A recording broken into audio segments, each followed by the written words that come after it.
Hi, welcome back to TechGear TV guys, and this is Crux, your host. Today we're gonna be reviewing the KLEVV R1 Portable SSD, and if you guys haven't seen the unboxing, there's a link right here guys.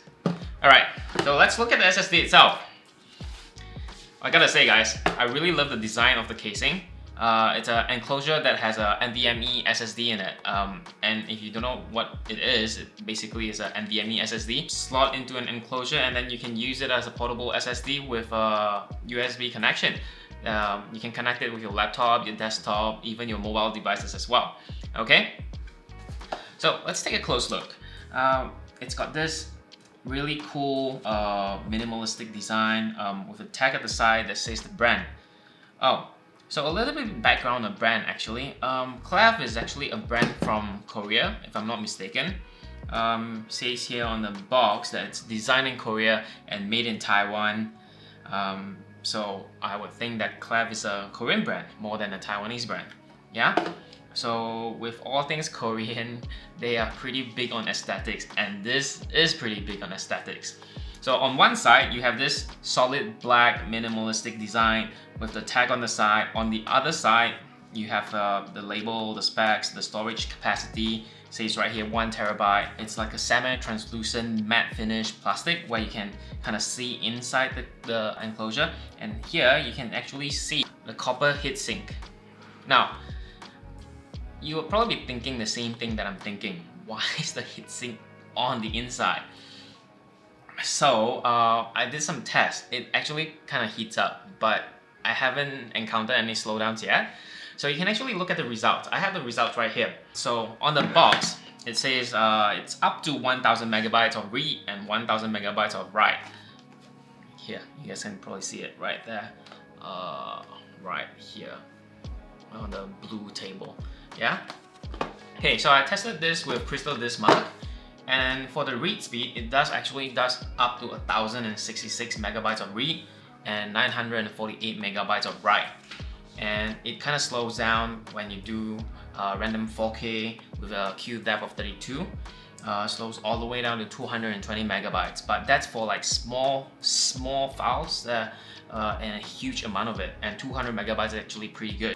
Let's say if you're copying a movie that is Blu-ray about 20 gigs, that will probably only take you around 20 seconds to finish copying that speed. That movie. That's actually really fast. Okay guys? Alright, so what are we gonna do now? We're gonna tear this apart and I'm gonna show you what's actually inside this SSD. So let's open this bad boy up right now. Wow, okay, so the bottom is actually attached by the sticker and it says, no, it does not say void if removed or whatever. But I'm not gonna tear it open. I'm just gonna flip it open like that, and there you go guys. So you can see that the tag is actually not attached to anything, but it's held on with this 4 tiny pegs here, and it goes into this 4 holes right here. So you can see the casing right here is actually pretty chunky. Can you guys see it? It's pretty thick. Yeah, it's pretty thick right there. Alright, so just let me show you guys how hot this actually gets. Alright, so let's do a baseline first. The baseline for this is room temperature. Actually no, room temperature would be the table, yeah? So the table is about 27 degrees Celsius. And the SSD is already heating up. The heatsink is reading 34 degrees. Alright, so it's been 5 minutes and we've been doing a read-write test into it. So far, it's 52 degrees. So let me just check it with my temperature gun. So, like I said, the plastic case actually insulates the heat in the case a bit. Alright, so if you guys can see, the reading is, let me see, 40 degrees. Can you guys see that? 40 degrees? Yep.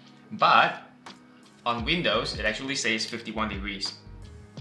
So which means the SSD itself is 51 degrees, and if you open up the casing and you measure the heatsink, it's gonna tell you 50 degrees. So the reading, the digital reading is actually pretty accurate. Okay, so that pretty much tells us the story about the plastic enclosure. So it does keep the heat inside, but it makes it a lot less toasty when you handle the SSD with your hand. if the whole casing was made of metal and heatsink, and you were using it for like a prolonged period of 10-20 minutes of writing a lot of data into it, when you touch it, it's gonna burn your hand. So I guess good and bad thing, I guess. Alright, so love the design. Works as intended, pretty good speeds, I would say. But I do have a few complaints, and one of it is the cable. So let me just quickly show you the cable and tell you guys why I don't like it.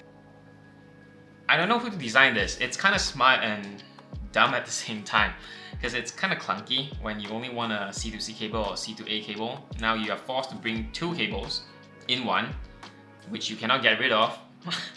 So yeah, don't quite like the cable. I'll probably get a replacement cable myself, but that's gonna be another expense that you might not want to shell out. Okay, so one last thing. What's actually in this enclosure? What SSD does it have?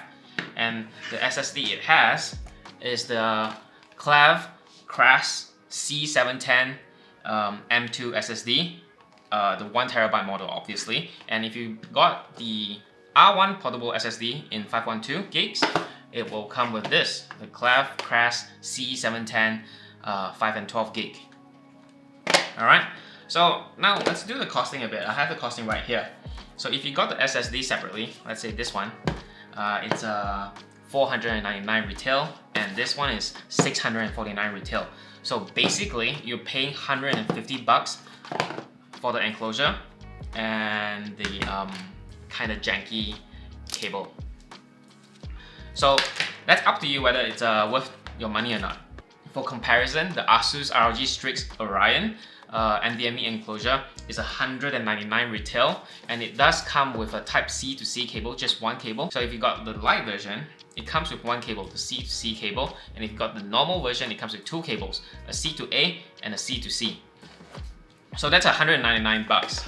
So if you did the same thing, the Asus enclosure would cost you 50 bucks more. So I guess it's really up to you guys whether you think this is good looking enough for you guys or not, because the ROG does come with a little bit of RGB, and not everyone might like the design of it. And that's a bit more clunky than this one. Sadly, I do not have it for a side-to-side comparison today, but that's it, guys. So hopefully you guys found this review helpful. I know the review for this product can be kind of hard to find on the internet, which is why I decided to do this. Like if you liked the video, dislike if you disliked it. Tell us what you liked about the video, hate the video. Leave down in the comments below what else you guys want to see from us. And don't forget to subscribe, ring the bell. Cheers, guys.